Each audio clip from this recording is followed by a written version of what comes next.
A corruption scandal is rocking the EU Parliament as a vice president remanded in custody after investigators found bags of cash in their home. Roads remain blocked by ethnic Serb protesters in northern Kosovo as Serbian President Aleksandar Vučić vows to preserve peace. Stansted Airport grinds to a halt as the snowy weather causes many delays and cancellations across airports around London. NASA's Orion capsule successfully lands back on Earth after a 25-day test flight to the Moon and back. A corruption scandal is rocking the EU Parliament as MEPs gather in Strasbourg today. 6 people were questioned over the weekend in connection with a police investigation. Greek socialist MEP Eva Kaili was charged and remained in custody after Belgian investigators are said to have found bags of cash in her home. The police probe is looking into possible influence peddling by Qatar. So today the World Cup in Qatar is a proof, actually, of how sports diplomacy can achieve a historical transformation of a country. Of 70 years. The scandal has already seen the Parliament Vice President Eva Kaili relieved of her duties following her arrest. Kaili was responsible for representing Parliament President Roberta Metsola in the Middle East. She has also been suspended by the Socialists and Democrats. Parliamentarians have voiced shock at the arrests and of the related detention of family members of a former Italian MEP who were alleged offered a holiday worth €100,000 by the Qataris. But some political observers are not surprised. I think what this points to is a surprising revelation that this is only coming to light now. Given the amount of MEPs that are alleged to be involved in this, staff members, other stakeholders, and some of the drip petty corruption that we've seen among MEPs for years now when it comes to either allowances or other infractions, is that, yes, this could just be the tip of the iceberg. Qatar has rejected any attempts to associate the accusations with itself. Following a meeting of Serbia's National Security Council, Serbian President Aleksandar Vučić has vowed to maintain peace, but claims his army is ready to protect minority Serbs living in neighbouring Kosovo. Before they receive orders, except for alerting and raiding combat readiness, we will try for 1,000,000 times to preserve peace. Tensions remain high in northern Kosovo between the authorities there and ethnic Serbs. Roads have been blocked with heavy vehicles and trucks by Serb protesters after the arrest of a former Kosovo Serb police officer. He was part of a mass resignation of Serbs from the force last month, after Pristina said it would require Serbs to scrap Serbian license plates dating to before the 1998-99 Kosovo War that led to independence. Kosovo Prime Minister Albin Kurti described the protesters as criminal gangs and asked the NATO-led peacekeeping Kosovo force to remove the barricades. Vučić says he will not ask the NATO-led force to permit the deployment of 1,000 Serb troops in the Serbian-populated north of Kosovo, claiming they are being harassed there. It's a request most certain to be turned down, as it would contravene the 2-decade-old peace agreement. Grounded to a halt, as snow fell heavily around the London area, Stansted Airport was forced to cancel all flights due to the wintry conditions. A spokesperson for Gatwick says that delays and cancellations were necessary for health and safety reasons and to make time to de-ice aircrafts.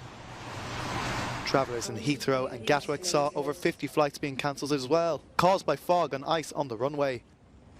Air companies apologised to customers and offered them food and hotel vouchers. Roads and railway services have also been heavily disrupted. A yellow weather warning has been put in place for Scotland, London and southwestern England due to the heavy snowfall. And with the snowy conditions comes its risks. 4 children are in a critical condition in hospital after falling through the ice on a lake near Birmingham. They had been playing in a park where the ice gave way beneath their feet.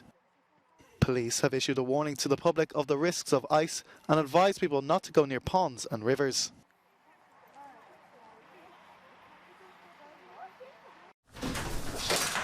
Since the war in Ukraine began, over 100,000 Ukrainians have found a temporary home in the UK. This young mother and her 2 sons are part of that statistic.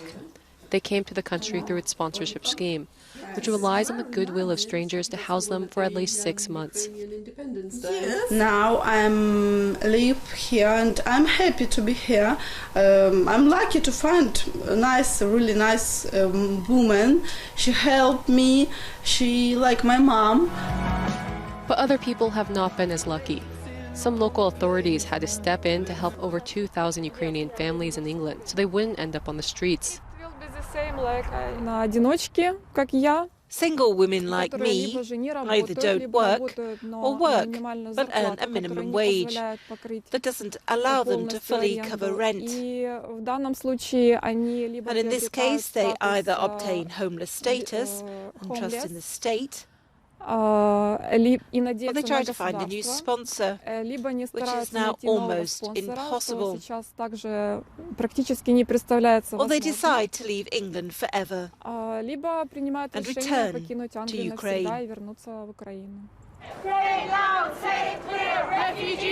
While there was an initial wave of public interest in housing Ukrainians at the start of the war, the number of sponsors has since dropped.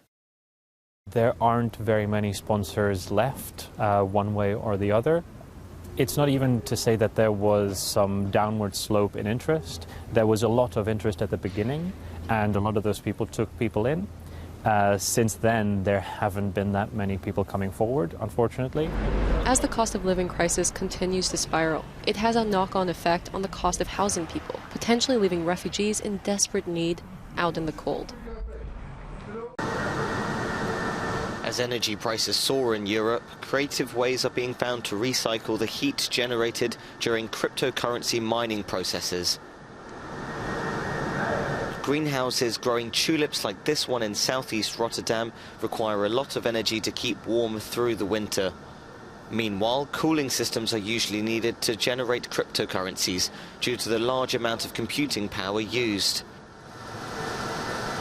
It's led to the beginning of an innovative partnership between a Bitcoin miner and flower producers, in which everyone, including the environment, wins. Yeah, so this operation is actually carbon negative, as is all the operations I basically build. So we reduce natural gas and we use renewable electricity, which means it's better for the environment. So we're actually improving the environment instead of the other way around. The most important thing we get out of it is we save on natural gas. That's for us the most important reason to have Bitcoin miners in our greenhouse. And secondly, well, we earn Bitcoin by running them in the greenhouse. Bitcoin and other cryptocurrency mining have come into criticism in recent years for being extremely energy intensive and therefore not particularly green. Spurred on by rising heating costs, this partnership in the Netherlands is trying to solve two problems with one solution, while sticking to sustainable principles.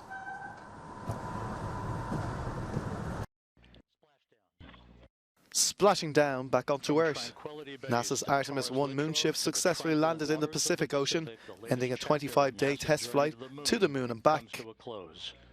Descending under 3 huge parachutes, the unpiloted 9-ton Orion capsule gently hit the water off Baja, California, 19 minutes after encountering the first traces of the discernible atmosphere.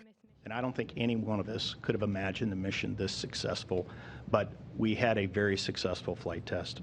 We now have a foundational deep space transportation system, and while we haven't looked at all the data that we've acquired, we will do that over the coming days and weeks and fully understand and appreciate the margins that are there. In an appropriate, if unplanned coincidence, the splashdown came 50 years to the day after the final Apollo 17 moon landing in 1972. And just 10 hours after SpaceX launched a Japanese moon lander from Cape Canaveral.